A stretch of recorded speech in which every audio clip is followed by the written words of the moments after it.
takes you there. You might have to change into some new underwear. Talking Poop. Hey everybody, welcome to Talking Poop, a podcast where we talk about movies, music, and media. I'm your host Jason Bromley, and with me today is a very special guest, a man who no longer needs any introduction, but I'm going to do one anyway. He's a fucking badass, he's a fucking soldier, he's a fucking warrior, he's a fucking author, he's a fucking teacher, he's a fucking lover. Bryan the Machine Gunn. Hello, happy to be back talking about one of my favorite subjects today. I'm very happy to be here. It's been so long, Bryan. Like, it hasn't been as long for us as it has been for the people. That's right. But we're here for the people. We had an episode go down in flames. It went down in fucking furious flames, which really upsets me because it was a really good episode. We had a lot of passionate things to say about how shitty The Predator is. Oh, yeah. God. Man, terrible. does that movie fucking suck. It's really bad, and I feel bad for anybody who thinks it's a good movie. Seriously, like, you have to be a real dum-dum to like that movie. Fucking stupid. Yeah, because the things that are done and said in it are, like, borderline retarded. Especially the death scenes in it. We did a whole episode on the 10 best movie deaths, and I think that in this, it has probably the 10 worst movie deaths. Oh, I would definitely put up some of those deaths from that movie in the 10 worst. The 10 most insulting deaths to the cinema. The very worst one being the one with Thomas Jane and then Key and Peele. I don't know which one it was. Keegan-Michael Key. They get, like, stuck on branches, and then in the most homoerotic murder-suicide I've ever seen, they shoot each other to, like, end it for each other. With just wordless communication. Yeah, just like... They just happen to pull the trigger at the same time. Yeah. Trust me, Bryan, if I ever, like, get stuck on a branch, if I'm just looking at you... Help me get down. Yeah, help me get down. Don't fucking shoot me. Let's work. We have modern medicine. Let's work on this thing. Exactly. Don't just blow me away. Exactly. All right? I mean, a branch did kill Logan the Wolverine. But if a branch stabs me, let's try to work with it first. Let's see what we can do before we just start blasting each other in the Exactly. face. And if I give you a look that looks like blast me, dude. Maybe confirm. Ask, just flat out, like, use your words. Ask me if that's what I was, if that's what the look was. Because the look might have been like, ow, I have a branch in my gut. Yeah, and I don't want to talk about it. Right. But I want something done about it. The sniper line. Let's talk about the sniper line. This really hurt. As someone who takes pride in their long-range shooting and someone who did this overseas, to have someone in a movie who was a sniper and then go, I'm a sniper, just get me close. What? That's the opposite of what a sniper does. Did they have kids write the dialogue? It seriously seems like it. I guess if you weren't in combat arms, like if you were somebody that was like, I don't know, in the Navy or something, you would think that's cool. Like, yeah, if you just didn't like really understand what the true nature of the military or combat was, you would probably think that's cool. Yeah, if you spent like your whole time in the military just like on a boat, just taking naps and drinking while you're on a boat, then you probably would think, oh, that's really neat. Right. But like real combat veterans like yourself understand that was a stupid line. It hurt. Like, I think it took a couple minutes off my life to hear it on the screen. I was like, ugh. Yeah. Ugh. I mean, people accuse me of saying that, like, I don't like it because I'm comparing it to the first Predator. I would never compare anything to the first Predator because it's such a good movie. Right. I'm just wanting this to be a movie with a Predator in it and just, like, I don't know, pay attention. Like, you know what was another cool Predator movie? Just Predator 2. Predator 2. Yep. Didn't even have to have some fancy subtitle. Didn't have a hunt in the jungle. Did it in the city. Nope. Did it in the city. Character. Didn't even have Arnold. It just had Danny Glover. You know what they didn't change? The fundamental rules of the universe. Exactly. And you know what they did do? They used all the cool Predator noises. Yeah. This new Predator didn't have any of those cool scenes where you like see the way the Predator sees, like in heat vision and stuff, and it was like whoosh, like that. I love that. That was a good one. Thank you. I practiced that when no one's around. Yeah. It didn't have anything that made Predator good. It was like, let's add something to the Predator mythos. Predator dogs. And a super Predator, which we didn't need. No. And what made him super was just that he was a little bit taller. He was a tall Predator. So you're telling me that a superior human being is Shaq. Yeah, exactly. The bigger Predator, while he was bigger, he probably couldn't do simple Predator tasks. Like dribble a basketball. Or wear clothes. He just had he had a loincloth on with his giant predator ding-dong hanging out. That I didn't mind so much. Well, I mean, I did want to see it. I wanted to see if the end opened up like his mouth. That's exactly what I was wondering. Right. Yeah. How many teeth does his penis have? Exactly. And why not a female predator? Let's see what her vagina looks like. Let's see some predator equality and nudity. I mean, am I weird for wanting to see a predator tit? If that's weird, I don't want to be right. Bryan, I almost feel amiss bringing this up, but as of late, I've had some friends maybe not be such good friends to me. No. Yeah. And I don't want to question your friendship. Right. Because we go way back. Man, we go way back. We fought some battles together. Yeah, we stomped on some heads together. Yeah. We got fired together. We did. We went into battle together, and we were removed from battle together.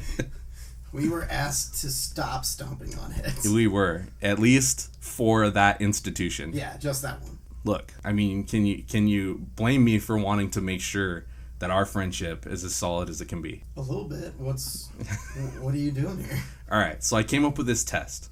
It's a real simple test. It's 3 simple questions. Okay. And you just, first thing that comes to your head, let that come out of your mouth. Put me on the spot here. I feel like I'm getting ambushed. I know, but this is important. All right. All right. Number 1 of the Jason Bromley friend test. Would you suck the poison if a snake bit me on the wiener? So am I already not sucking on the wiener in this case? Yeah, let's say like the wiener was not in your mouth, so it wasn't safe from snakes. Okay. Let's say my wiener was out for whatever reason. It was just you and me in the desert. My wiener was out. Okay. Not in your mouth. Weird. Which is weird. I know, that's the weird part of the question. A snake got to it. Maybe I thought it was your wiener, and then all of a sudden, fucking teeth and fangs! Yeah, I mean, in the dark, things happen. Yeah, exactly. And it bit me on the wiener. I was like, Bryan, my wiener! Would you suck the poison out of my wiener to save my life? I guess if you could get the poison out with like a normal blowjob motion, then yeah. Why wouldn't I?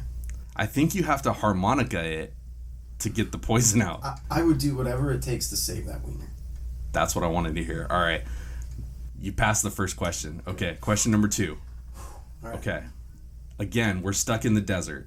I hate the desert. It doesn't even have to be the same day as the snake incident. This could be another trip to the desert, but it's also in the desert. Sometimes we just go out in the desert and take shrooms. If I was dying of thirst, like we've been in the desert a long time, I'm Right. dying. I'm not just thirsty. Sometimes I die of thirst just trying to get to my car down here. Yeah. I mean, that's a serious thing to worry about. Right. 114 degrees. You can shrivel up and die from the mall parking lot to your vehicle. Yeah, it's no joke. No joke. Okay, so we're in the desert. We're dying. It's like bad. Would you suck a camel's wiener to get the water out of its humps? I think you just cut into the hump. No, let me preface this. Okay. You don't have anything to cut with. All you've got is your hands and your mouth. I don't have a sword? No, I know, this is weird. All right, I know, you're in the desert and you don't have a sword. Okay. All right? You don't have any tools whatsoever. We're just like stranded in the desert, except for there's a camel. I'm going to milk that camel with my mouth.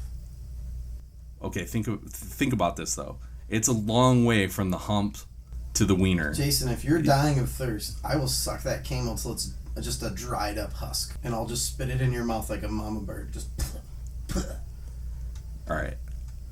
I don't want to get you excited, but you're doing really good at this friend test, all right? Question number 3. If I was choking to death, I had food lodged in my throat, and it was lodged in there so tight that no air could go up or down for me to breathe, like I'm turning blue. Would you blow on my wiener to get the air into my lungs? Yeah, that's just good first aid right there. I think so too. Like, a lot of people would panic in that science. situation, and they'd be like, I can't get through the throat hole. They don't realize the human body has several other holes. Right. Yeah, there's so many holes to go through. They might try something stupid like the Heimlich. That's not gonna work, people. You gotta blow No, on the it's penis. lodged in there. Yeah, you got to get air through the penis and up to the throat very quickly. Yeah, any medical book will tell you that. That's science. That is hard science. Yeah. No pun intended. Congratulations, Brian. That was the 3 questions of the friend test. I think you said it earlier too. No.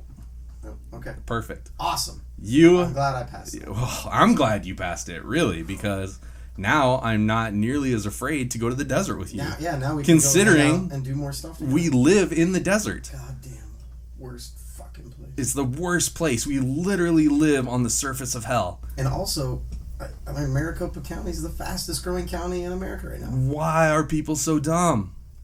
It's cheap. It's because it's cheap. And so, like, on paper, it looks good. Yeah. When you look at it and you look at the weather report and you see 114, you're like, I can handle that. Oh, that's fine. I've been to Vegas and it's been like 114. You were drunk and you were looking from a casino window. It wasn't for 7 months in a row. It wasn't for 7 months in a row. Exactly. You were on vacation in Vegas.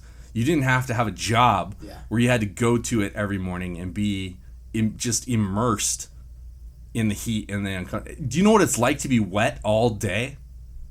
I'm wet all day. We're just sweating.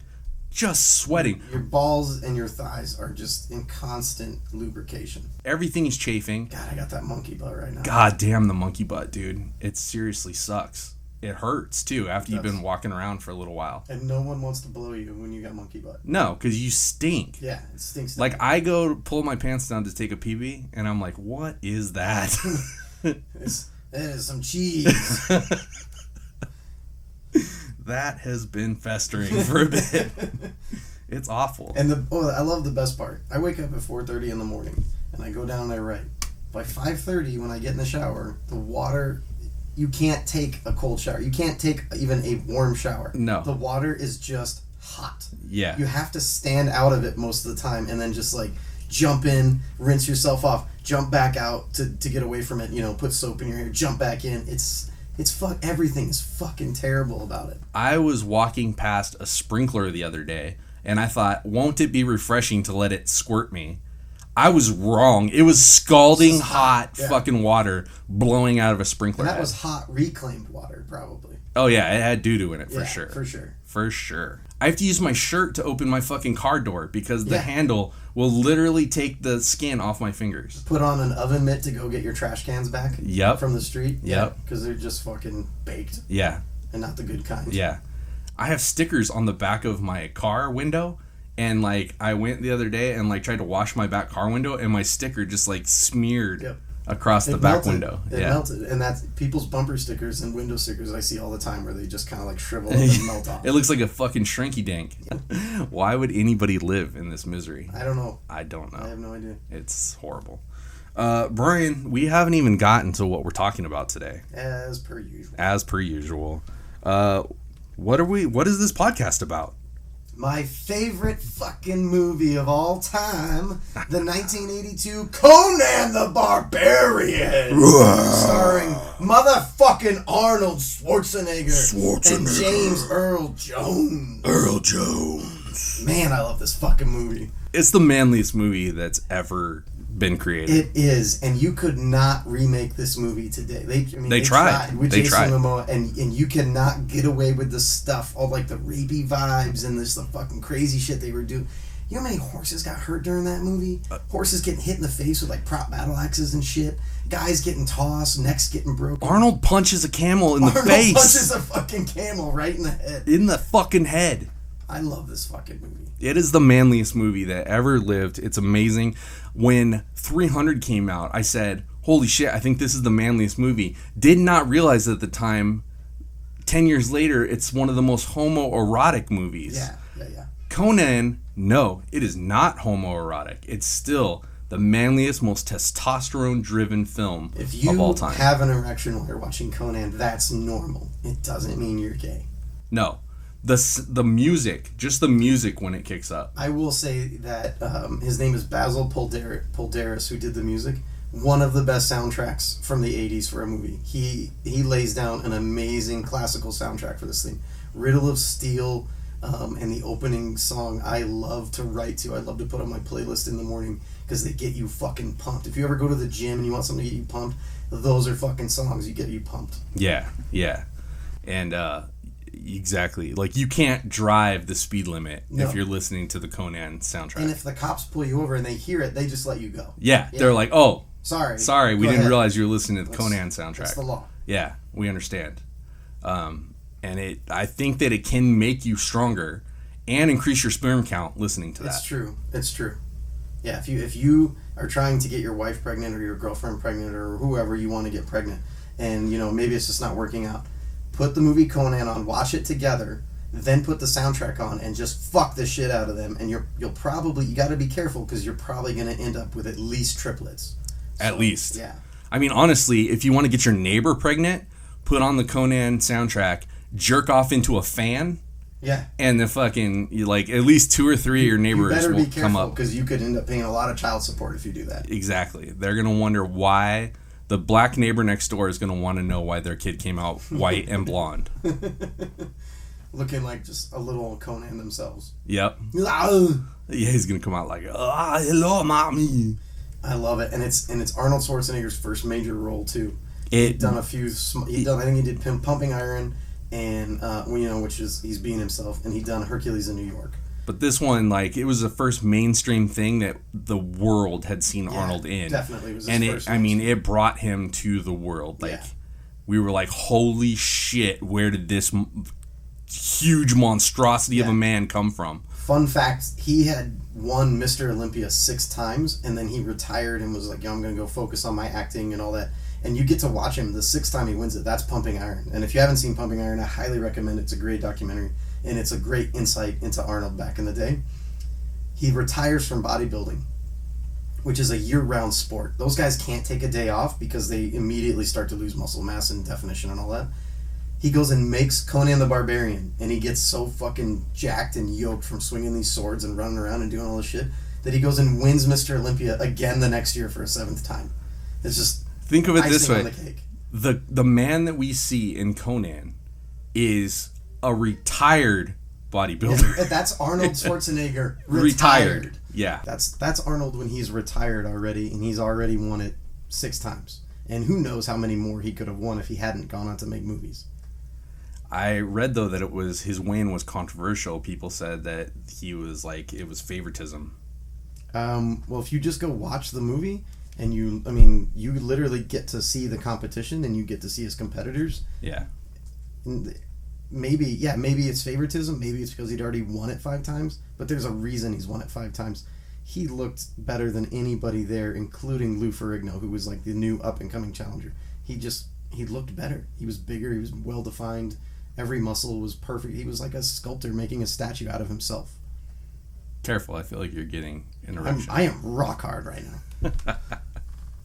We should mention, too, that old Brian's fighting a bit of a cold, so the voice is a little scratchy today. I am. I just got my voice back, but I've been fighting this off all week.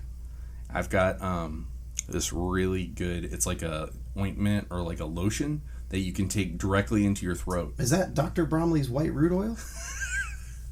I've heard of that. Yeah. I like to get it right from the source. Yeah, that's the best way to get it. That's where it's the freshest.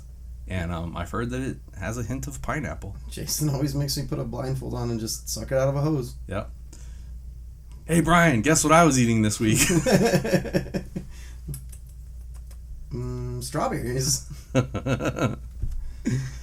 Yeah, so tell us a little bit about the origins, because Conan is a character that went far past, or was he's a long bit. Oliver Stone actually helped write this movie, but he didn't come up with the character of Conan. An author named Robert E. Howard came up with Conan, and he wrote him as a novel, and then it was later turned into comics, and then it became a movie in the 80s after other authors had also picked it up. But Robert E. Howard himself was a bit of a psycho. He was certifiably crazy. He thought that the actual Conan would wake him up in the middle of the night, and he could see him. It wasn't just a voice in his head. It was a physical manifestation of this barbarian king, would wake him up in the middle of the night and would order him to write his chronicles, and he'd be like, "You write my story," and he would stand behind him while this guy went to work on a typewriter with a sword or an axe to his head, and he's like, "If I didn't work hard enough, he would have killed me. If I didn't write the right words, he was going to kill me." I kind of wish I had that kind of motivator. Talk about fucking motivation to finish your project. Holy shit. You won't get distracted by your phone if you have a fucking Conan in the room who's going to kill you if you don't type enough.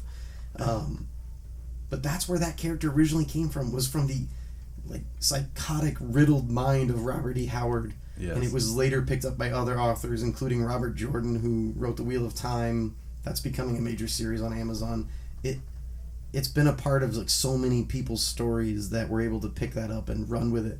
So there's a lot of different Conan stories out there. It's kind of like Star Wars universe, where just a lot of different authors have had their hand in it now. And then they decided to make this movie in 1982. And in my mind, it's the best Conan movie. You know, they made Destroyer afterwards. They made Red Sonja, which is when they couldn't get the rights to Conan, but they wanted to make it anyways. They made the Jason Momoa one. I don't even want to talk about that one, and the fake swords, the rubber swords and shit, and it always pissed me off.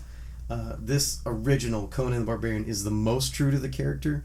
They knew what Robert Howard was going for, and Arnold was perfect for it at the time. I think he's got like 10 lines through the whole movie, something like that. Right, and I remember, I've never read the novels, but I have read the comics. And in the comics, he was a lot more wordy, a lot more literate than he seems in the Arnold movie. They do show in the movie that he's like reading and he's trained in philosophy and things like that. But Conan's definitely not known for being like the smartest guy.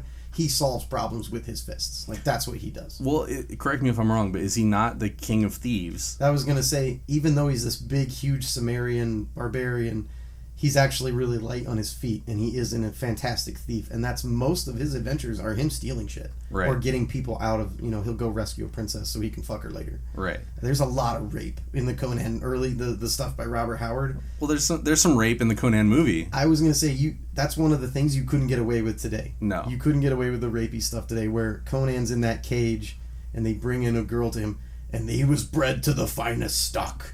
And they just throw this chick in there with him, and you see Arnold like wrap the blanket around her and take her, and you're like, I kind of feel like Arnold's done that to a few women in real life. Like, he's probably being more gentle as Conan than he is as Arnold. Yeah, he's for sure done that to his housekeeper. Yeah, he's got that like wicked grin on his face, and you're just like, yeah, he really enjoys this. Yeah, but I feel like maybe that was just Arnold's trailer on the set. They just brought him. Keep him in that goddamn cage. Don't let that guy out. Yeah. Oh shit, have you seen him? Don't let him near the craft services table. He will destroy it, and we are on a budget. That's, I just love the beginning of that movie is great. It's Conan as a boy, and he's making this sword with his father, and his father's teaching him about their gods and the riddle of steel, and then their village is getting raided. And it's James Earl Jones and his cronies. And one of the cronies is Arnold's stunt double that will follow him and be with him throughout his career. So that's cool. They come through, and it immediately sets the tone for the whole movie, because this is a fucking brutal scene. Guys on horses riding through a village, cutting people down.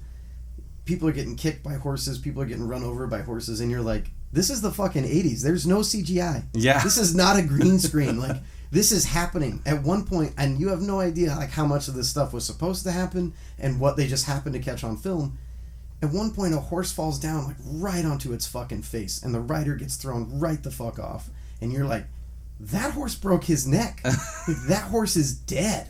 And right. They just cut, and it just cuts away. And then Conan's father, he's out there with the sword they just made. He's swinging, he's killing a bunch of the bad guys. He gets fucking eaten by Rottweilers. They put a little vest of armor. They do look cute, I gotta say. If I could find armor like that for my dogs, that would be great. Yeah. And the Rottweilers just jump on this guy, and you're like, how well trained are they?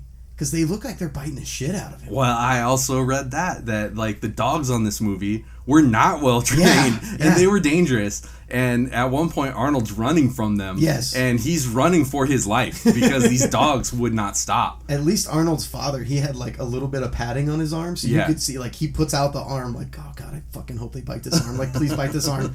And one of them bites the arm, but the other one's just gnawing on his foot. And it's like, you don't have much padding down there in that boot. And this dude looks like he's in legitimate pain. Yeah. And I just loved it, because the other thing you see is they made really cool costumes for this movie. the swords, the 2 swords in this movie that you can still buy online today, all these replicas, they look great. Yeah. They fucking really put their work into those. Yeah. What pissed me off about that remake was they used those like polyurethane fucking swords. Right. And there's nothing worse you could do to turn me off a movie. Like that, I will immediately shut it off if I see that stuff. Yeah. And I'm so glad that I don't see that. It was like becoming a thing. Like a lot of movies were doing it, and I'm glad that it seems to be dropping off. Yeah. But then, the sword that Arnold used in the movie was 12 pounds. yes. Hand that to little Orlando Bloom and Yeah. tell him to swing that bitch around. It's wider than like the palm of your hand. Yeah. Like, swords generally are not, and this is like a wide and long sword. Right. And Arnold swings it like no fucking problem, you know? Yeah. And people, it's just a sword. Go swing a sword. Just go swing a sword for like Yeah. 2 minutes Yeah. at a post, and you'll be tired, and your arms will hurt. Right. Imagine doing that like all fucking day. Right. So then we get to see James Earl Jones, and there's Conan's mom standing there, and she's a warrior, and she's got a sword, and he just looks at her. He just looks in her eyes, and she drops her sword, and James Earl Jones turns away, and then whack! Just cuts off her head, and there's little Conan standing there with it holding her hand, and she falls away, and It's so sad. it's so sad. But it's such a brutal beautiful opening. scene. It is. There's the music going, Yeah. and everything, And the way she just falls the way away she to the falls, side. Yeah. yep. It's a super well done scene, and you really like James Earl Jones, like as usual, does a great job, but he gives you fucking chills. Yeah, because how better can you set up a bad Yeah. guy being the evilest motherfucker? Yeah, he didn't sword fight her. He didn't engage in a physical contest. He just murdered her village and her husband right in front of her, and then just looked at her, and Yeah. she just put her sword down, and you were like, "What the fuck is going on?" Yeah. And they sell Conan into slavery, and he goes off to push this wheel, which turns him into Arnold Schwarzenegger. Yeah. I don't think you get that kind of definition from just pushing a wheel around. Yeah, I don't care how heavy that fucking wheel was. Yeah. You don't get the definition. No, you don't just become Arnold. You just get 2 big fat arms Yep. and like a big like lump in your back that was like pure muscle. Also, I gotta just for a minute mention James Earl Jones's hair, the bangs. They gave him bangs in this movie. And he's got this long straight hair, Yeah. and it's like, oh man, that looks bad. Man, that's how you know. Oh, this was an '80s movie. Right. Okay, this was in the '80s. Got it. And who are they trying to kid? Like, that is a weave. Right. Yeah. Like you're not fooling anybody. But it also makes me wonder, like, why didn't they use James Earl Jones in the costume as Darth Vader? He's a big, opposing-looking dude. I think because when George Lucas did it in '77 as the independent filmmaker, he probably couldn't get him. Oh, too. Well, and I think that the intention was to use David Prowse and his voice, It but was he sounded true. like a little candy It ass. was true. Yeah. And Once so they started listening to him, they were like, "Oh man, this is not gonna work." he's all. He thought David Prowse thought that he was like, "Yeah, I thought when the movie came out, like I didn't know like until the movie came out." He's all, Luke, I'm your father. Spot of tea, Join the dark side. please. Why didn't they use my voice? Also, if you want another type of Darth Vader, you can go to YouTube and type in Arnold Schwarzenegger Darth Vader, and that's fucking amazing. That as is well. glorious. I will put a little clip of that on here Okay, because good, it is good. so fun. Death Star plans are not in the main computer. I want to ask you a bunch of questions. And I want to have them answered immediately. One of us is in deep trouble. We lack discipline. It's time now to turn this mush into muscles. You're a fucking choir boy, said to me. A choir boy. Stop being such a pussy. I tell you, this station will be operational as planned. No more complaining. No more to go to the bathroom. Nothing. But he asked the impossible. There is no bathroom. I've accepted the truth that you were once Anakin Skywalker, my father. I'm a cybernetic organism, Cyberdyne Systems Model 101. I forgot about that shit. So then Conan goes off to push this wheel. He's sold into slavery. He becomes big, beefy Conan. Eventually, all the slaves disappear from the wheel. He gets bought by, or he's owned by, who looks like Tormund's, grandfather from Game of Thrones, another like red-haired barbarian. And he basically gets raised by Mongolians and taught to be a gladiator. And it's the first time you really get to hear the Arnold. And he's in the pit, and the guy's fighting him, and he just becomes this fucking gladiator, and the voiceover, quick R.I.P. for Mako, the actor. Yes. Who did the voiceover. He's from Samurai Jack as Aku, and Avatar: The Last Airbender.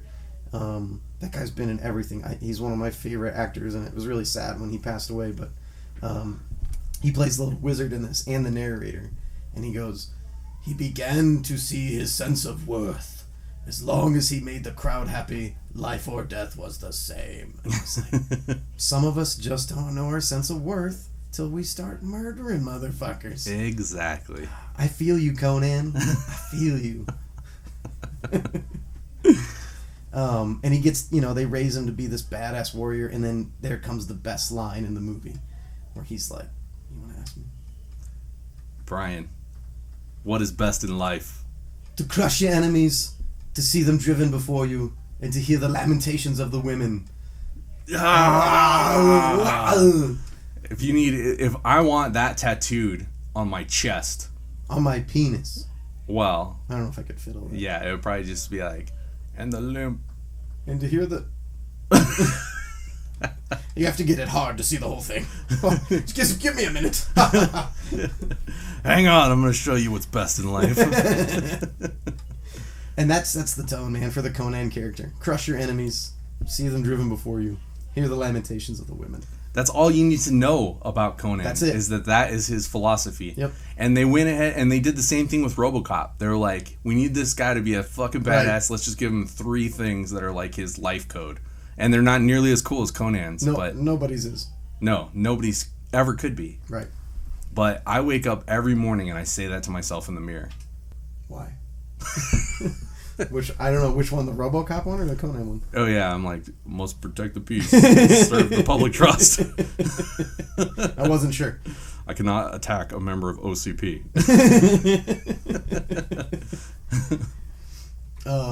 And then Conan's master frees him. He's like, man, this guy got him in the east, all these Mongols. I gotta let him spread his wings. I think that he just was like, this guy's gonna fucking murder me if I don't let him go. Yeah. He's getting real fucking scary now. So he lets him go, and then that's where he's getting chased by the dogs, and he finds like this old tomb of Crumb, and he finds his sword, and then the best way they did this, he's being chased by these dogs into the cave, he finds the sword in the cave, and then the next scene he's just wearing a bunch of dog pelts. That is awesome. So they had he goes into that like very little cave. Yeah. It's almost like a broom closet. Yeah. And it's holding the sword of Crom. But that was supposed to be Atlantis in the original screenplay. Yeah, because it's even called the Atlantean sword. Right. And that was a very downplayed Atlantis. Yeah. They could look. We've only got so much budget. Okay, we can do Atlantis. Yeah. We'll give you the fucking whole kingdom of Atlantis. But then we'd have to roll credits. Right. So he's like, how about we just make it 3 rocks kind of leaning on each other? It's done. I love it. Yeah. Glorious. And then from there's another, he just encounters this witch living out on the plains. Well, that's what I love. Up until this point, we could be looking at a historical drama. Right. And then all of a sudden, he's fucking this chick. Which, he just goes in there and she's basically like, you want to fuck me? And he's like, yeah.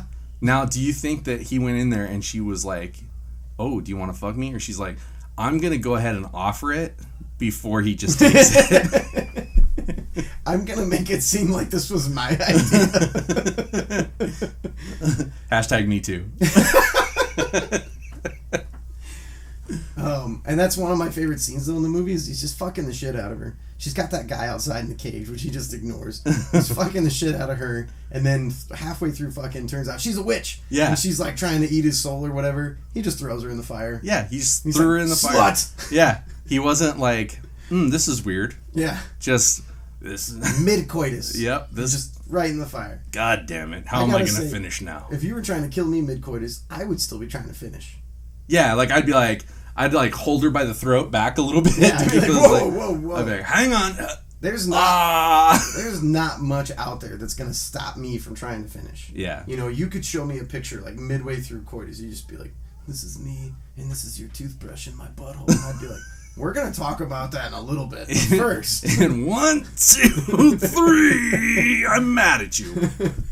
How could you? It is amazing how clear-headed you are after you come. Oh, yeah. The second you come, you're like a new person. Yeah. And you're just like, this porn on the computer. God damn. Yeah, you what's wrong with instantly me? regret what's in front of you. You're just like, oh, God damn it. You're Xing out of everything. There's 15 windows open. And you're just like... Fun history side fact. The Japanese were some of the first cultures to come up with sex toys for women so that they could orgasm on a regular basis so they could, quote-unquote, release the demons. Okay? The Japanese knew, man, you got to just come every so often or else you're just going to be angry all the time. You're just going to be full of demons. You think being hangry is bad. Yeah. Being horngry? Hungry? I'll go with horngry. I'll go with that. That's even worse. Yeah. I shoot demons all over the place. I shot some demons right before you got here, Brian. No, you got to shoot demons twice a day, I think. Yeah. I mean, I wouldn't necessarily be sitting in that chair that you're sitting on without having wiped it down with a towelette first. It smells good. Well, pineapple. So then Conan joins up with Subadai, which is a Mongolian general, which I loved. I loved the nod to the Mongolians. I keep saying Mongolians. To the Mongols. I love that nod to them. That was like Conan's raised by them, and then he finds another Mongol archer, and they just run everywhere. And I was like, how does a bodybuilder that fucking big do this much cardio? Like, Conan would be losing a lot of muscle mass because it just shows them running for days on end. We got no horses, which I'm pretty sure they were like, we've only got a budget for 10 horses. We're going to use 5 of them in the beginning and 5 at the end. I'm pretty sure they put Arnold on a horse. He killed it. Yeah. And that horse was like, just his legs broke out from under him. We lost one horse already because it broke its neck in the opening scene. Yeah. Arnold killed another horse. We're already down to 8 horses, guys. You're going to have to run a lot of places. So they just run for days and days. And I loved that. They come to a town together. Arnold gets drunk in the town. He turns down some prostitutes. They're like, you want me to suck your dick? I got no AIDS. I'm clean, daddy. And Arnold's like, sluts. But really, he was probably like fucking all those chicks. Oh, yeah, for like, sure. Cut. And then he's just immediately. Yeah.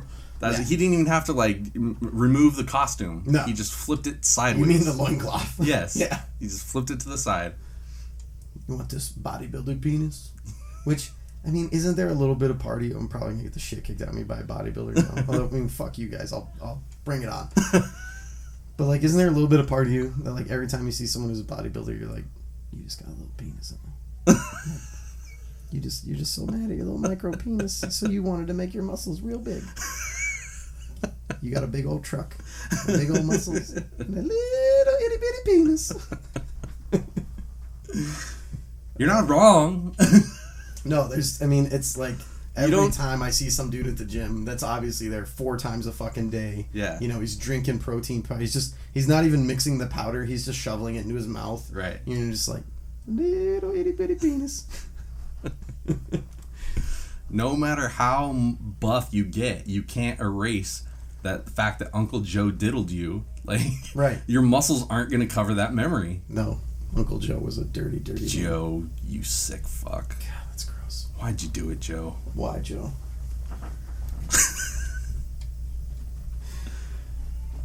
I didn't have an Uncle Joe, but I did have an Uncle Phil, and he was That's fucking filthy. I could tell, just by the way, like, he's Uncle Phil. Uncle and it's Phil. like, the way it comes out of their mouth, just that word Phil, you're like, oh, that's a dirty person. Yeah. Like, that person touches kids. Yeah, for sure. So then they're in that city, him and Subadai, and they decide to go into this, like, big giant tower, which is a common, like, reoccurring theme in these Conan comics. If you get into him, he's always, like, stealing stuff out of towers because he's a really good climber. And when they're in the garden, they meet Valeria, who becomes, Conan's main love interest for the movie. Always got to have that in these 80s flicks, right? Played by... I got her name right here. What was funny to me? Was she's the least attractive chick in this whole movie. Conan's mom was a babe. Yeah. The princess they save later is a fucking babe. But she was super buff, though. You could tell, like, she didn't get the role for her looks. She got her role, Sandal Bergman. She got the role because she could swing the fucking swords and she could, like, keep up with Conan and Subadai and she could do all that, which good for you. Like, I'm glad they did that. And they kind of did the same thing in Conan the Destroyer when they cast that black chick with the spear. Fucking Grace Jones. Talk Jones. about yucky, but... Yeah. Like, nothing to look at, nothing to write home about, but she looked like she gave me a fear erection. You know what's weird, though, that I just found out? Is that during that movie, Dolph Lundgren was fucking her. Why wouldn't you? It's that toned athletic body. You just gotta throw a bag on the head, dude. Or hit it from behind. Yeah. She's got a great bod. She had a ponytail on her pony butt in that movie. That she did.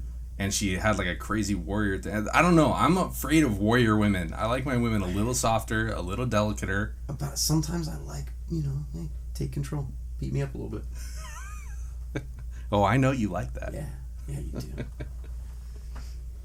So they go in there and they sneak into this temple with the bunch of motherfucking snake people and all that shit.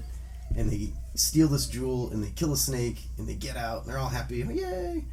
And they don't just kill like a snake. They kill like a fucking monster snake. Yeah, it's the biggest fucking snake I've ever seen. Yeah, and it almost kills Conan. They cut its head off and they get out. So now they're like a trio. And of course, what do? Like every fucking stupid, bank robber does. Let's literally just go spend all this money and party. They won't find us. So they have like one or two nights of debauchery. Conan fucks Valeria. Probably fucks a bunch of other people too. Yeah, for sure. He gives her a big old jewel. He's like, we're together forever now. And you're just like, dude, you're just drunk and you're in lust. All right, be careful. You're giving away some big jewels. She's a rebound from the lady you threw in the fire. Don't just fucking settle for this one. And look at that nose on her, dude. She can't. There's no way she could reach the root of your dick while she's giving you a BJ because of that fucking nose. Like there's better ladies out there, Conan. But then they get captured. A bunch of guards come in. They're all drunk, and they get hired by King Osric, who's played by Max von Sydow. Sydow? Oh, Max von Sydow, from The Exorcist. Yeah, very cool dude. He plays King Osric, and he's like, look, I don't want to punish you. I just want you to get my daughter back. She's stuck in this cult run by Thulsa Doom. And Thulsa Doom is James Earl Jones' character. So Arnold is immediately like, fuck yeah, let's do it. And Subadai and Valeria are like, no thanks. Oh no, he sounds scary. He has Doom in his name. Yeah, that dude's got more snakes. We ran into one snake. Remember how that one almost killed us? Yeah. So Arnold's like, I don't give a shit. He dresses up in the... He goes to the ceremony and he tells this other priest, he's like, I'm scared, I'm nervous. And the guy's like, but you're so strong. He's like, will you show me? And the guy's like, yeah, let's go somewhere private. And Arnold just clocks him. Fucking takes his priest robes and he sticks out like a goddamn sore thumb. Oh, yeah. Like he's a head taller than everybody else. This huge, rippling, muscly barbarian under this little tiny priest robe. Yeah. Of course they fucking notice him. They capture him. And he gets brought before Thulsa. You killed my father! You killed my mother! You murdered my people! And James Earl Jones is like pulling a Thanos. He's like, I don't even know who you are, bro. Right. And he tells him, he's like, the riddle of steel. The crumb. And he's like, oh, yeah, okay. You're that little Sumerian warrior. Okay. And he shows him, he goes, it's not steel that's powerful. It's flesh. And he just looks at this lady standing up high and he goes, come to me, my daughter. And she just jumps the fuck off. Yeah. And lands on her head. And dead. That's some Charlie Manson shit right there. And total cult stuff. And he looks right at Conan and he's like, that's power. Place him on the tree of woe. And woe is that a tree of woe. They crucify him. Crucify him to the biggest, ugliest fucking tree. If they were like, find me the Arnold Schwarzenegger of trees. You have to find a tree that can hold Arnold's weight. And this leads to one of my favorite scenes in the movie because Arnold's up there, he's crucified, and there's like vultures circling. He looks like shit. His head's all hanging down. He's all dehydrated and scabbed up. And this fucking like vulture finally decides like, okay, cool, it's like safe to go down. And lands on his shoulder and just fucking... And he just bites this fucking bird and drinks its blood. And he's like, that's cool, I can hang on this tree for like another week now. That is the craziest shit I've ever seen. Like, normally when people are being crucified, they're like, would someone please kill me and get this over with? I don't want to be on this fucking tree anymore. Exactly. Conan's like, I gotta figure out a way to drink some blood and eat some meat so that I can stay up here longer. Exactly. But eventually he gets rescued by Valeria and Subadai and he's near death and they take him to the wizard, Akiro. And this is the narrator. This is Mako, the actor. Mako. Yeah. And he goes, I can try and save him, but it could be a real heavy price. And Valeria, I'll pay that price. This is my man. He's getting me that good barbarian dick. She's like, I'll pay that price. She starts pulling out her pussy. He's like, no. Whoa, not to me. Not to me, no. Not interested. You have a really big nose, okay? And that's a turnoff for me. And I've been out here living by myself for a really long time. But no thanks. So he does some spells. Spirits come. He paints really cool runes all over fucking Arnold's body. And then the spirits try to take him. Valeria fights him off. You kind of get the sense there. You're like, yeah, she's fucked. That's a cool scene too, though. They're cool like whipping him around, and like the wind's going crazy, and like they're trying to get at him. They're trying to like. Akira runs away. The wizard's like, I'm getting the fuck out of here. Fuck this! Yeah, I'm getting the fuck out of here. So they rescue, or they revive Conan. Comes back full strength, and they decide, all right, as a team, let's go get this princess. And that's where they go in and they see this crazy orgy going on, and they sneak in. Not before we get one of the best sword swinging montages ever filmed. So Conan gets healed up, and he decides, I need to go onto a cliff and look out over the landscape, and I need to swing a sword and stare thoughtfully. As one does. As one needs to do from time to time. You just need to stare thoughtfully off in the distance and swing a sword. And he does. And my favorite thing that has been done with that by the internet is people putting glow sticks in his hands instead of a sword, and just putting rave music behind it. So it's like, and it's just Arnold swinging glow sticks around. That is amazing. Yeah, do yourself a favor and watch that as well. Then they go and they sneak in. And they do a better job this time because they sneak in at night and they don't try to disguise themselves as tiny little bitch priests. They're just like, let's go the back way and put some really cool black paint across our body. And it looks cool. They did a really cool pattern with the paint across their body. They actually do look really fucking neat. Yeah. Again, props to the costume department on this movie. Props to the people who made the sets. Props to the people who made the clothing.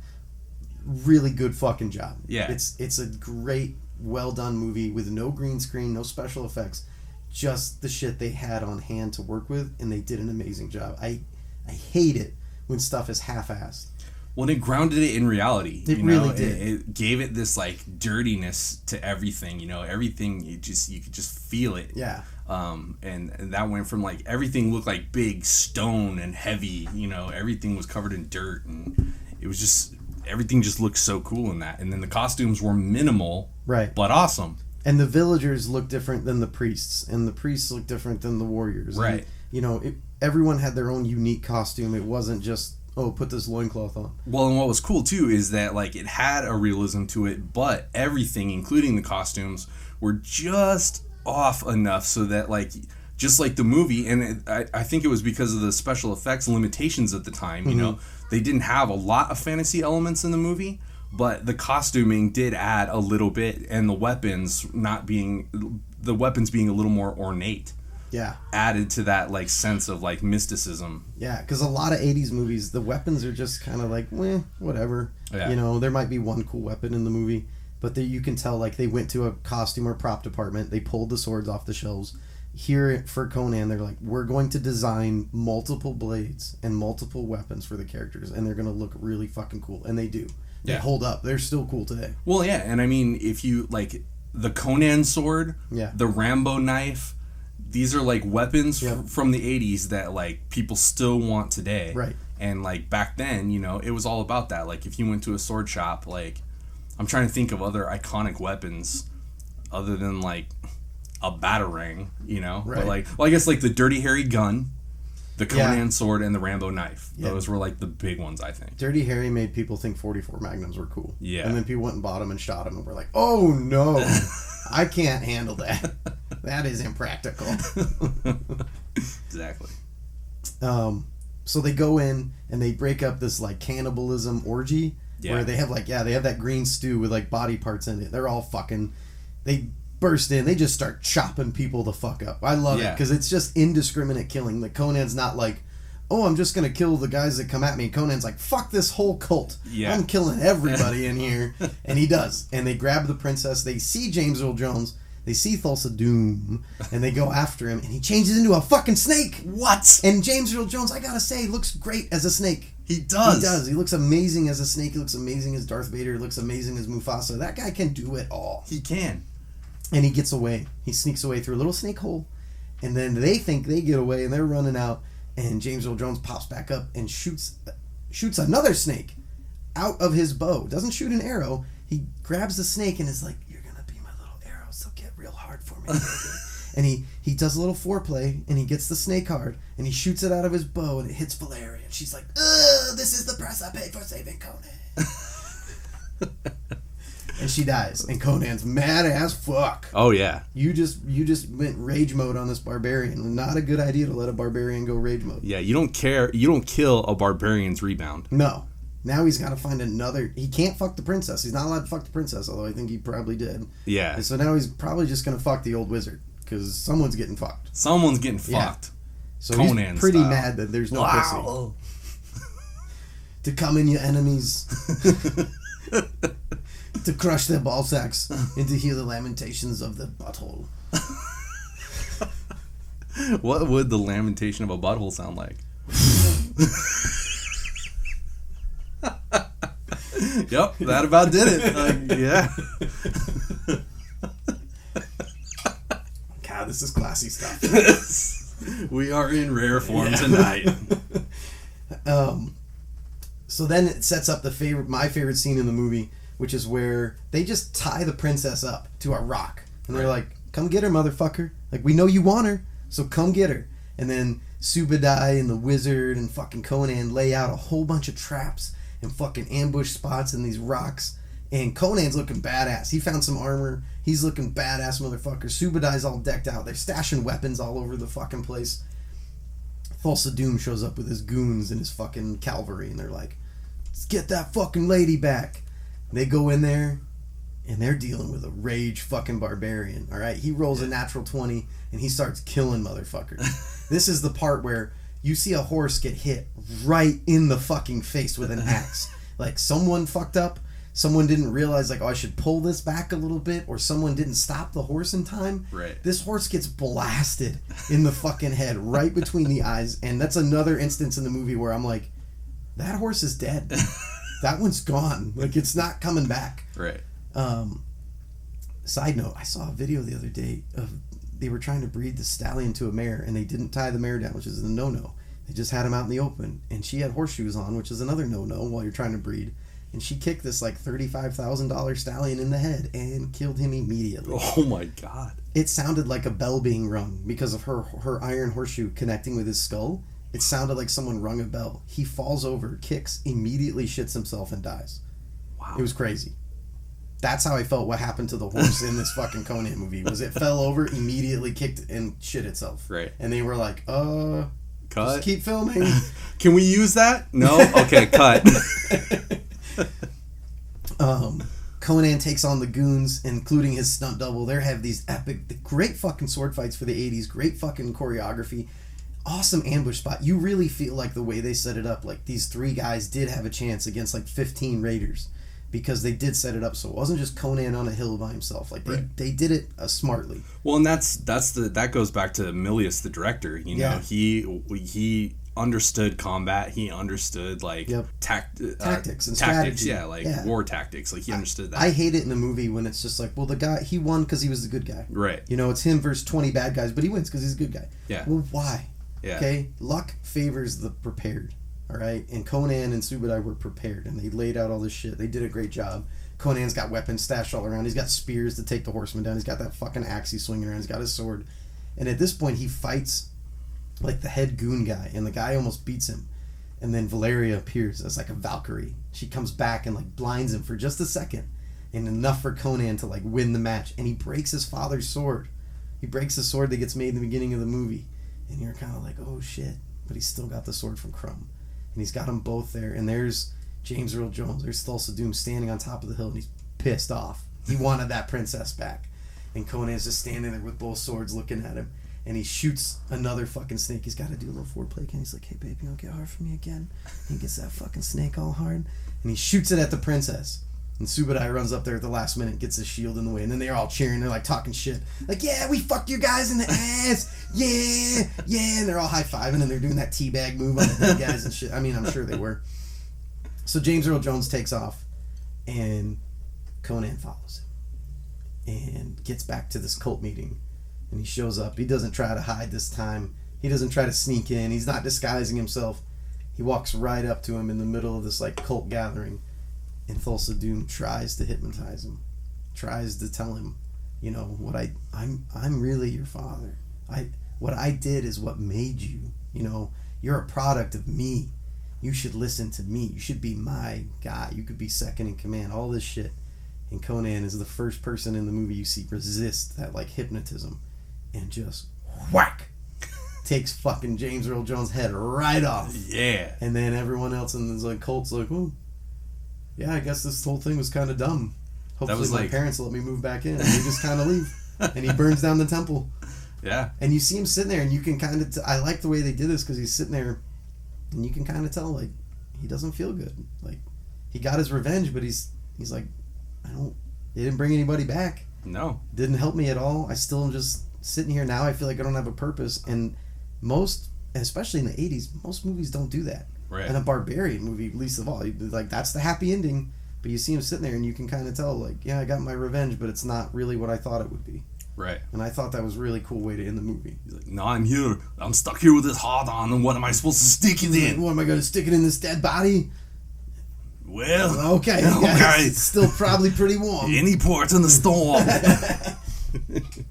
Sometimes you got to fuck a neck hole. Yeah. Not because you want to, because you got to prove a point. That's right. And he did. So not only did he get him revenge, then he got some sexual revenge. Then he got some sexual revenge. And we all know sexual revenge is the best revenge. That's true. That's true. Revenge is a dish best served with semen. Pineapple semen. But that's Conan the Barbarian. That's Conan the Barbarian. Greatest movie of all time. Greatest movie of all time. Unfortunately, and it is streaming on HBO right now. So if you have the HBO streaming services, go check it out, watch it. If not, you can pick it up for just a couple bucks. Yeah, like they have it like in 2-packs and stuff. Yeah, it's everywhere. Well worth $5 to pick up that DVD. Yeah, for sure. I mean, if you are an Arnold fan, if you liked Game of Thrones, if you like fantasy, if you like swords, if you like stuff like that, if you like Dungeons and Dragons, if you like anything like that, go fucking watch Conan right now. This is the OG. And let us know. Please, let us know, get on our social media pages and let us know what you thought of it. Because I think it's an 80s movie that holds up. Oh, for sure. And I mean, it's been copied so many times. Oh my God. Like, they tried to do even just He-Man is a flat out ripoff of Conan. But even they did Conan 2, The Destroyer, and I think they did in 85 or 87. Yeah. But it's not as good. Well, it really suffers from being PG-13. It does, and they've got Wilt Chamberlain in it, and they have a teenage princess that he's there to protect. And if you've played video games, the worst missions are escort missions. Exactly. So why do we want a movie about this is a whole movie of escort mission. It sucks. Yeah. I mean, it's okay, because he does punch a couple more horses, and he does fight Wilt Chamberlain for a little bit. And there's a really cool scene at the end where there's a mirror monster, and he fights that thing. I like that. But even that, once he realizes I smashed the mirrors and it cuts the monster, you're like, oh, yeah, that's kind of weird. Yeah, but I like the setup. I even enjoy Red Sonja. Yeah. Just to see him in it some more. Just because I do want to see Arnold as Conan more. I have heard so many rumors that they're doing a Conan the King movie with Arnold. It's for sure. Yeah. He's on board. And then I never hear anything else about it. Just last week, dude, Arnold was at a convention and John Milius was there, and they talked about this new Conan. Because the way the first one ends is, as the credits roll, you see a bearded, older Conan sitting on a throne. Yeah. And it's Conan would become king. Conan, blah blah blah blah blah, would do all these great things. Yeah. And I've always wanted to see an older Arnold play an older Conan. Yeah. Because even today, Arnold's in his 70s, but he could pull it off. Yeah, he's still fucking huge. But what I would love to see is if they really stuck true to that original roots, if they didn't do a bunch of green screen, if they didn't do a bunch of stupid special effects. I know they're going to do some. Yeah. But if they really tried to keep it to good costumes and good characters. Right. That would be perfect. Well, we still got Ollie Stone. He can still write one. That's true. So let's get on it, Ollie Stone and John Milius. Arnold Schwarzenegger's a national treasure, and he's not going to be around forever. Exactly. And that hurts me to say. No, the day Arnold dies, my God. It should be a day of national mourning. and it should become a national holiday for all of us to take off work and remember him and watch his movies. I'm going to take off work regardless. Well, yeah, of course. Every year. Right. For Arnold's death day. I take off May 1st every year for the anniversary of us killing Osama bin Laden. Nice. Yeah, it's like V-Day, bitch. Very nice. I walked out of when that happened, and my buddies were texting me. They were like, "Dude, we got him. We got him." And I was like, "Are you sure? Because we see this fake news bullshit all the time." They're like, "No, dude, this is confirmed. They got him." I got on the announcement. I was working for minimum wage at Sears, so I really didn't give a fuck about this job. And I got on the phone that was like the intercom for the store.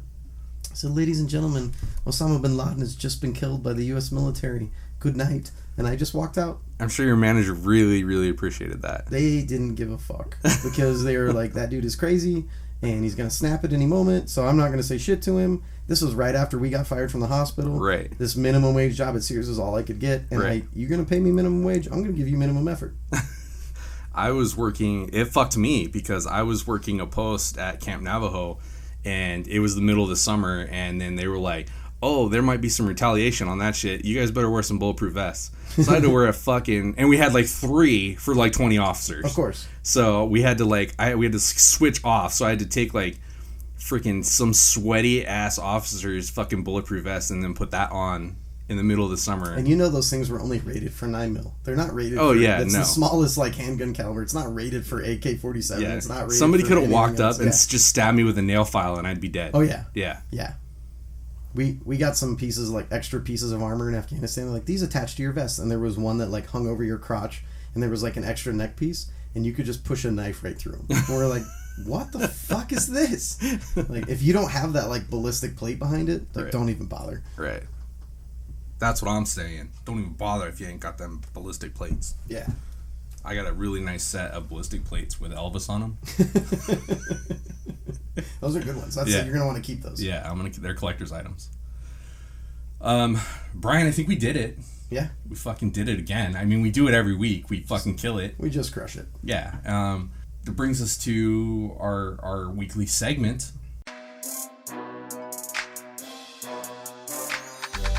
I love it. I fucking hate movies. I love it. You like it.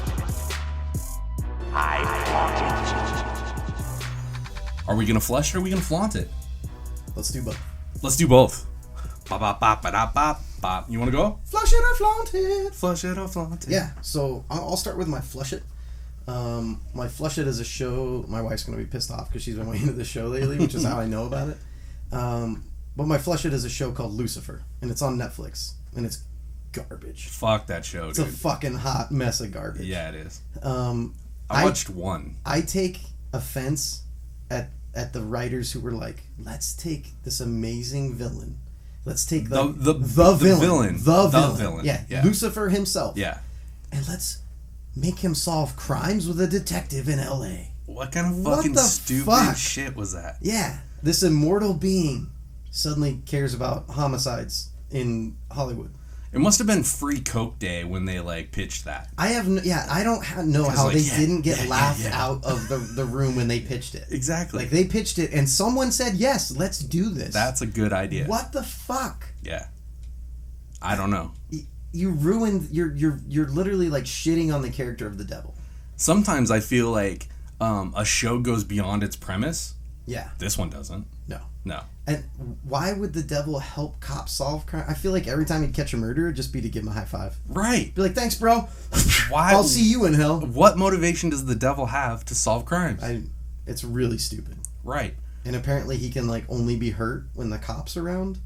They have like some connection. It's really fucking stupid. Yeah. So that's my flush it. That's like stupid built on stupid. Yeah. My flaunt it for this week is a show on Amazon Prime. That is, I think it's shown on like a British channel called Sky or something. But here in the colonies, we can watch it on Amazon Prime. It's got a season 2 coming out soon. I just saw the trailer for it. Season 1 is amazing. It's called Britannia, and it is about when the Romans invaded England the second time, about 90 years after Caesar. But you think it's it's a historical fiction show. They flip it on you and they show you pretty early on, hey, there's some real fucking magic going on. And does one of the characters throw a bitch into the fire? No bitches get thrown in fire. Oh. And there's decidedly less rape than there is in Conan and in real life when the Romans invaded, because they would be getting their dicks wet. Yeah. Every invader does. I've noticed every war movie really cuts out the like rape of the winner. Yeah. Yeah. But people don't realize, because of like popular media not showing that stuff. Right. That was, you know, if you're a soldier and you're on a siege and you're sieging a town sometimes for a year, yeah, you're gonna be so angry and you're gonna be so horny. There's gonna be rape. Like, it was. That's your reason for winning. It was kind of part of the soldier's pay. Was like, right. Hey, when you get inside this village or this town, you're allowed to do whatever you want for like a day or two. Yeah, and we don't see it. Yep. We just, our backs are turned. Whatever happens after battle stays after battle. If you read The Secret History of the Mongols, which is the Mongols writing their own history, every time Genghis Khan would just rape the fuck out of people, which was pretty much every day. Right. They just would, you know, and then Genghis found this harem of 300 women that belonged to the king, and he made them his wives. And that's code for he fucking raped them. Right. What's crazy is that I just heard like this, what's that,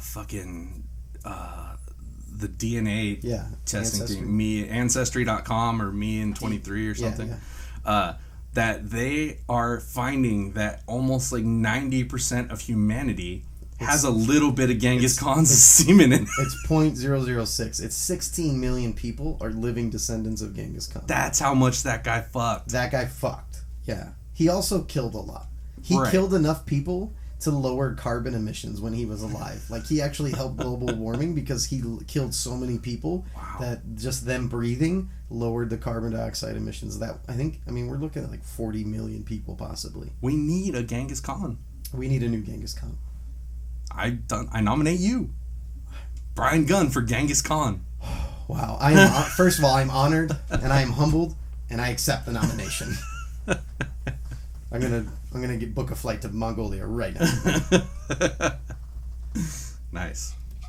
All right, so is that all you had to say about that? Yeah, that's my flush it and flaunt it. Britannia, great characters, great actors. Emperor Palpatine is one of the actors,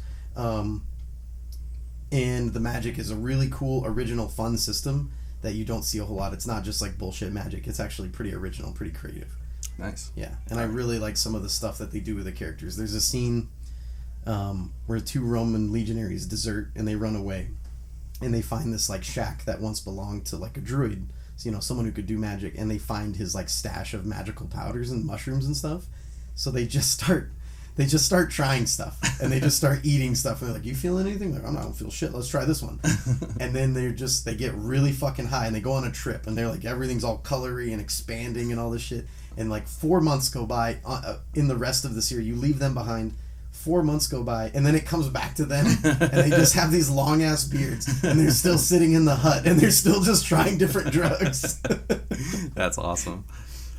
My flaunt it this week is going to be the 4th season of the Preacher series on AMC, and you can also watch it on Hulu as it comes out. The first season of it was dog shit, and it really upset me because The Preacher is one of my favorite comic books of all time. It's a comic book. It's real in depth, and the characters are like all over the place. But basically, what the story is Jesse Custer is this preacher, and an angel and a demon fuck and create a baby called Genesis. And this Genesis is locked up because God is actually afraid of it, because it's the one thing that shouldn't exist. Was this it was a comic book? This is the comic book, yeah. I think I might have seen this. So Genesis comes down, hits Jesse Custer, and then he gets the word of God. So whatever he says, like, you have to do. Oh, that must be nice. Right. So if he's like, suck my dick. Well, like in the very first time he uses it, a cop is fucking with him, and he goes, "Fuck you." And he rips his dick off and fucks himself in the ass. Whoa! Yeah. I don't know if I'm even physically capable of ripping my own dick off, but I don't want to find out. I don't know, but why the didn't word you of just God use his nightstick? Why didn't you just use your baton? Because that's fun. He took it literal, quite literal. Wow. But anyway, the first season. So this is a great comic book. He winds up going on a mission to find God. God has left heaven, and he goes to find God, and the world's getting worse and worse and worse the longer God's out of heaven. But Jesse Custer goes on a mission to find God and make him answer for like all the pain and suffering that's in the world. The fourth season, which is going to be their final season, is like just hitting all the final right. season, and they're just now getting it right. I know, but they're getting it so right, and I'm so happy with it. And like they're doing all the angel stuff, and the characters are just like acting the way they did in the comic books. My flush it this week is unfortunate. I've been listening to this podcast. Mm-hmm. It's called Those Movie Guys. I think Those Fucking Movie Guys. Those movie guys that fuck each other? Maybe, I don't know. There's a fuck in there somewhere. Yeah. It's really fucking getting to me. But I started listening to this podcast. Those retarded movie guys? That's a little not PC or okay for it's right okay now. if you say it with a Boston accent. Retarded. Yeah, that's okay. Yeah, that is okay, I think. You get a pass on that. But so I've been listening to this podcast, and it's a movie podcast. So I thought, oh, that's interesting. That's kind of what I'm doing. I have a movie podcast. The guys on it aren't very interesting. No. If you want to listen to a podcast, if you want to listen to two guys talk to each other about movie news that you probably saw on Yahoo already before they even talked about it. They have a whole segment where they just tell you how much money movies made. Right. Did you know people can just look at that? Yeah, it's just... I didn't know if they know that. It's on the internet. And also, number two, no one gives a fuck. Right. Well, and they tell us on Tuesday when that information comes out on Sunday. Right. So I already knew. And let's be real here. No one's listening to their podcast on the day it comes out. Like, no one's eagerly awaiting those movie guys. Like, it's just kind of like, well, I've already listened to everything else in my queue. Exactly. I guess I'll give them a chance. Yeah, you're like, well, I guess I'll see what those movie guys have to say. Yeah. Hoping that they're going to have something interesting or like a new tidbit of information. But really, they're just regurgitating the news that we've all heard and already know about. Sad. Then they go on to talk about the movies that they watched that week. And nobody, usually they're old black and white films. Yeah. No one gives a shit. They like old movies that nobody has heard of or cares about from the 1930s. But I know that they're fans of our podcast. Right. They do love to listen to us. They talk. They did that great segment on your penis. They've been talking about my penis. They love it. They've been talking. They say my name a lot on their podcast. My full name. They can't get it out of their mouth enough. And then they talk about how awesome our podcast is. Yeah. And how on it we are. And I want to just say to those guys, like, keep up the good work. You guys are trying real hard. You're doing a great job. And, if you need help, we're here for you. Yeah, I'm here for you at all times. Bryan has already told me behind the scenes that he's willing to help out up and coming podcasts that just aren't quite making there it yet. Yeah. Yeah, that aren't there yet. But we'll give you that oomph that you need, Yeah, just that little And I think that we could, you could be something with a little bit of work or a little bit of help. I'm always willing to help out fellow veterans, even if they're only sort of, kind of, Right. Can you call yourself a veteran if you were just in the Navy? And if you're just hanging out and getting drunk all the time? Right. Really? Everybody wants to be infantry till it's time to do infantry shit. You know what I mean? Yeah, no, I get it, man. I get it. They were trying to poke fun, making themselves sound big in front of grandma. And they said that I stole an idea from them. Now, this upset me. Right. Because I know that you had talked to them about that idea. Yes. And you said, hey, what if I make an episode about this top 10 movie death thing? And they said, that would be great. We would love to hear something like that. Joe actually said, I would love to hear an episode like that.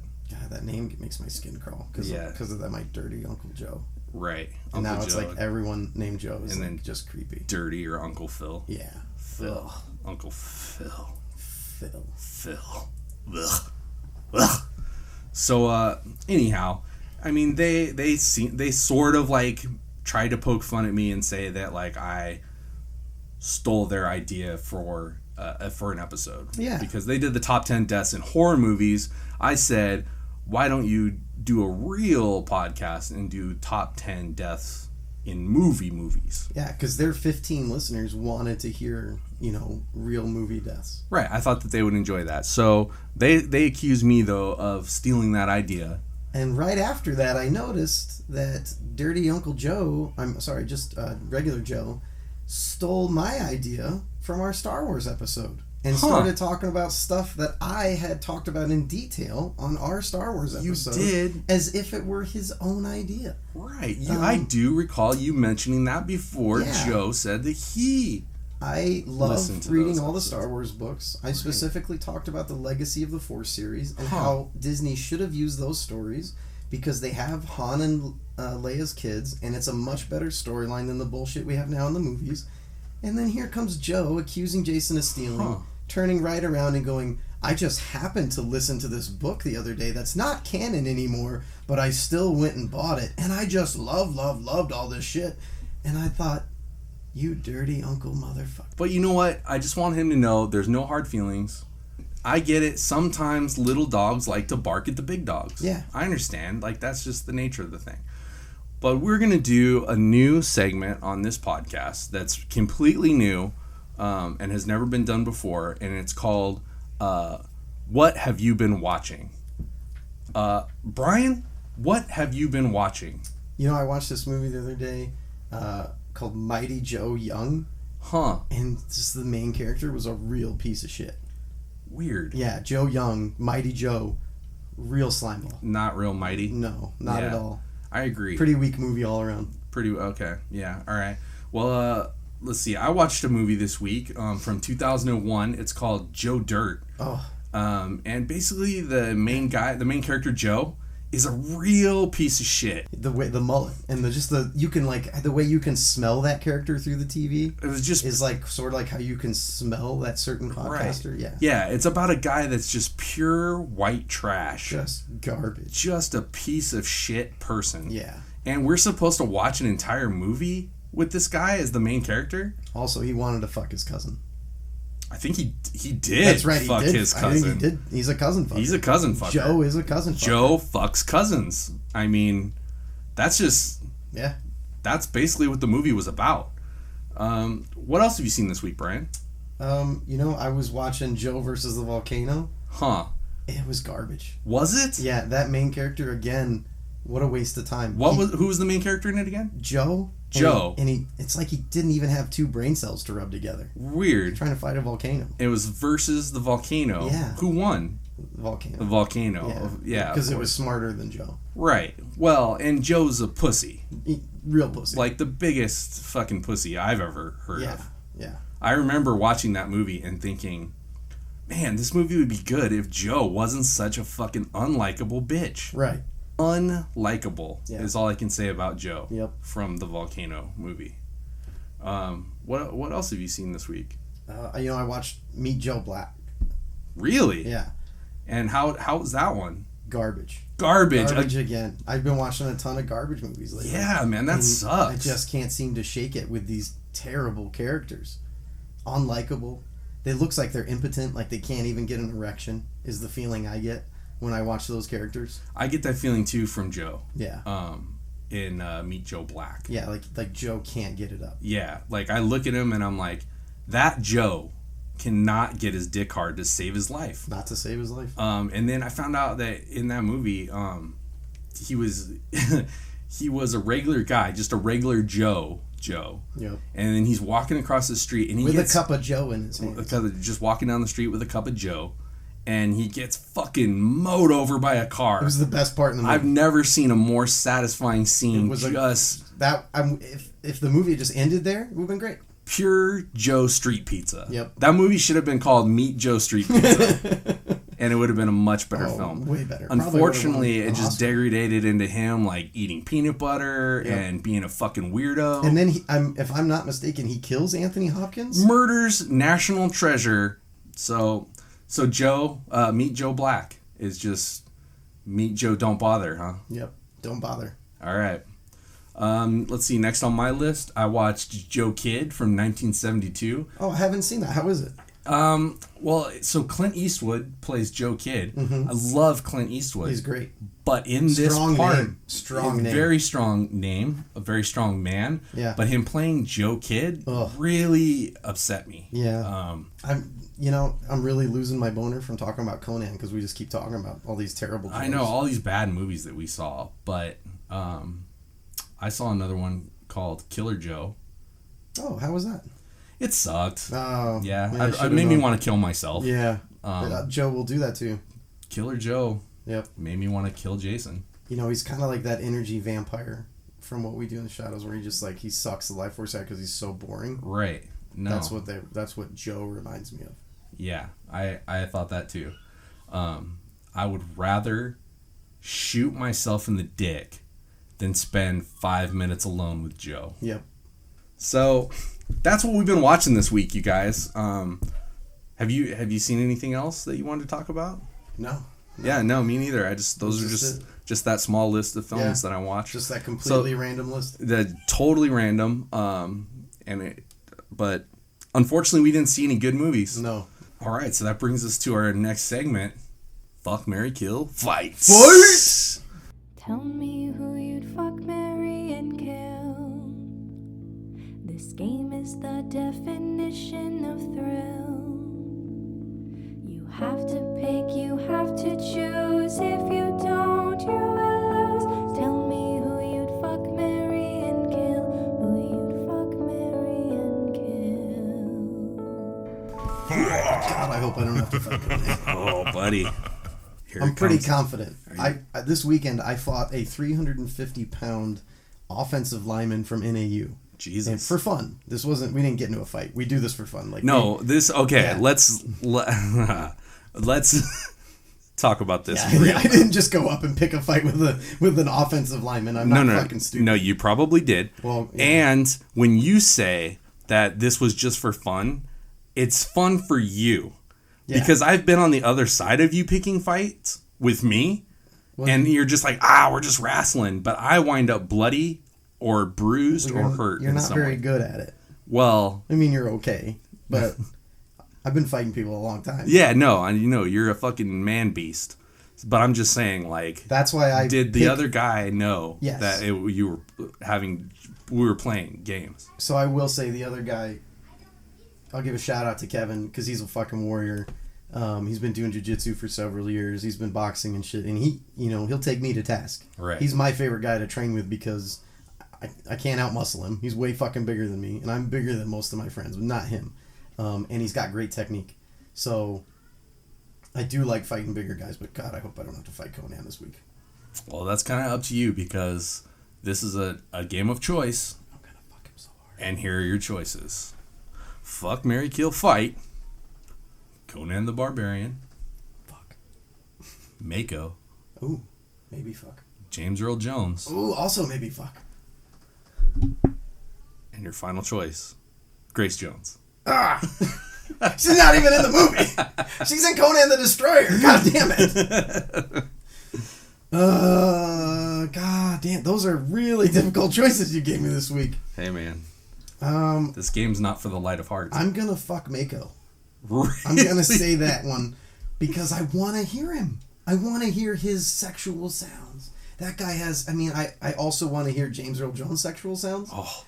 But he creeps me, that hypnotic gaze he gives us Thulsa Doom, I'm a little scared of. I did want to hear his sexual noises until at Star Wars Episode 3 when he went, no! Yeah, so... See, I want to, you're getting into it with James Earl Jones, and he's like, place him on the tree of woe! You think he calls his dick the tree of woe? Why wouldn't you? If you're James Earl Jones, yeah, I wouldn't see why not. Because it makes bitches cry. I'm gonna fuck Mako because I think he'd be a great lover. He seems like a real generous guy, and I want to hear his voice when he's got his O face on. Right. I'm gonna kill Thulsa Doom. I'm gonna kill James Earl Jones because of that haircut and because of those hypnotic eyes. Yeah. And I'm afraid he would make me do some real perverted shit with hypnotism. Yeah. Because hypnotism only works if you're already thinking about it. Yeah, if it's already something you want to do, and it's maybe in your subconscious. And there's a lot of fucked up shit in my subconscious, so yeah, I'm a little worried. So I'm just gonna go ahead and kill the sorcerer. Yeah. Yep. You're done. Probably a good move there. I'm going to fight Grace Jones. And I'm probably going to lose that one if she's the same character from Conan the Destroyer, the crazy bitch with the staff. She's nuts. I feel like she's a biter. She's got big old white teeth. Yeah, sometimes that's all you can see when she's coming at you. And like you might get in a good position, you might think you're winning, and then all of a sudden she's gonna bite the shit out of you. Yeah. I hate fighting biters. She's got like horse teeth almost. Yeah, just big thick white chompers. And then I'm gonna marry Conan. I think that's the right we choice. are going to crush our enemies, see them driven before us, and hear the lamentations of their women as a beautiful heterosexual couple. Yeah. Homosexual couple. Yeah. And we got the same life goals. We understand our sense of worth now. Exactly. And we're going to go hand in hand into battle, smiling at each other and removing heads from bodies. It'll be great. Right. I agree. I think you made all the right choices there, sir. Sweet. That was a tough one. I'm sorry. I don't mean to make them this tough sometimes, but sometimes I can't help it. Yeah. I mean, you gave me 3 butts and 1 sort of vagina. I'm not really sure what Grace Jones. Vagina. Yeah. Like, if anything... Grace Jones has a muscular vagina. Yeah. They call it the bear trap. For a reason. That was my nickname in prison. You don't know if you're going at a butt or if you're going at a vag. You might get it in, but you're not getting it back. At least not the same way it went in. So that's it, everybody. All right. We did it. We talked some poop. There's our talking poop. Come join us out on social media. You can find me on Instagram at Bryan Gunn Books. Keep up with what I'm doing and the latest stories I'm sending out. I think pretty soon. I think we were talking about I'm going to read some short stories on here. Awesome. So yeah. Get your ears ready for that. Hells yeah. And, just like Brian said, you follow us on social media. We've got our own website, talkingpooppodcast.com. We've got some t-shirts up there and hats. Ooh. Yeah, and right now it's not that exciting. It's just logo stuff, but I'm gonna take some time this weekend. We got a 3-day weekend coming up. Take some time. I'm gonna work on it. We're gonna have those cool Alicia butt crack shirts up. Oh, you're gonna like that. Yeah, it's a lot of butt crack. It's a lot of butt crack. Her crack goes way up high. Yeah, you want to talk poop? Yep. Just talk it with Alicia's butt crack because it is impressive. Speaking of which, we have a new Alicia song to play at the end of this episode. Oh, you lucky listeners. You lucky listeners. This is about being a bottom and not the way you think. It's about living downstairs from shitty upstairs neighbors. We've all done it. We've all been there. We can all relate. So let Alicia take us out. And Brian, if you're not talking poop, you don't know shit. Yeah. You're late for work, run out the door, forgot your keys. Your neighbor saw you start your car. You're out of gas, you text your boss, but they're an ass. You're at the pump. Oops, wrong side. You pull around, nope, other side. You pull the cab, don't have your card.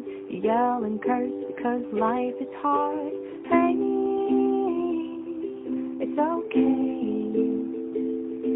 if you're having a bad week or day. And hey,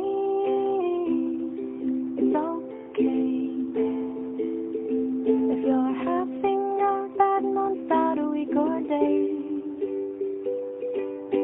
You're at your house, just trying to chill. Netflix won't load, forgot the bill. You check your online bank account.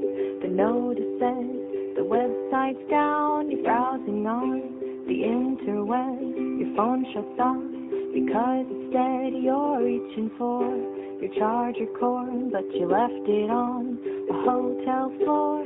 Hey,